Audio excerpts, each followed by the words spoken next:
আপনি যে প্রথমে যেটা বললাম যে আমি বললেন যেটা যে আমি ভালো খেলেছি, আমার কাছে মনে হয় আমি ভালো খেলেছি, কারণ টিমের যখন যেটা দরকার ছিল সেটা আমি পূরণ করতে পারি নাই। সেদিক থেকে বলবো যে যদি সেটা পূরণ করতে পারতাম তাহলে হয়তো বা বলতে পারতাম যে হ্যাঁ আমি ভালো খেলেছি, টিমের জন্য খেলতে পারছি।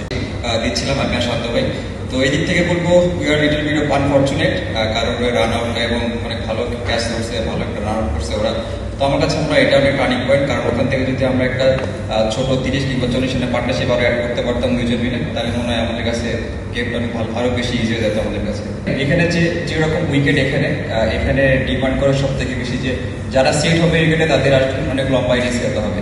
তো আমি আর শান্ত ভাই যেরকম সেট ছিলাম ওখানে, আমরা যদি আর কিছুটা ওভার থাকতে পারতাম, অ্যাটলিস্ট 5 to 10 ওভার যদি আর স্টে করতে পারতাম, তাহলে আমাদের ম্যাচটা অনেক ভালোভাবে বেড়ে আসছে এবং পরবর্তী ব্যাটসম্যানদের জন্য অনেক ইজি হয়ে যেত।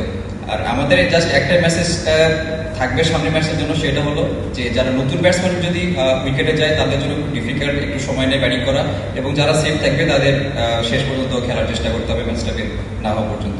অবশ্যই দেখেন, আমাদের একটা লম্বা ডিসকাশন হয়েছে লাস্ট ম্যাচের ব্যাপারে। তো কোচ সেখানে আমাদের কিছু ইনফরমেশন দিয়েছে। লাস্ট ম্যাচে আমরা যেভাবে কলাপস করেছি, সেখানে একটা ইনফরমেশন জাস্ট যে এইরকম উইকেটে যারা সেট হবে তাদের শেষ করতে হবে, জাস্ট একটাই। কারণ নতুন ব্যাটসম্যানদের জন্য ডিফিকাল্ট উইকেটে যে, কারণ ওদের টপ কোয়ালিটি স্পিনার আছে, তাদের এগেস্টে ব্যাটিং করা। তো যারা সেট ব্যাটসম্যান থাকবে তাদের ইনশাল্লাহ যত লম্বা ক্যারি করা যায়। আর হাসান আকার এগেস্টে যারা লেফটি ব্যাটসম্যানরা থাকবে তাদের আর কি বেশি খেলা উচিত। লেফটিদের জন্য অতটা ইফেক্টিভ না যতটা রাইটিদের জন্য ইফেক্টিভ।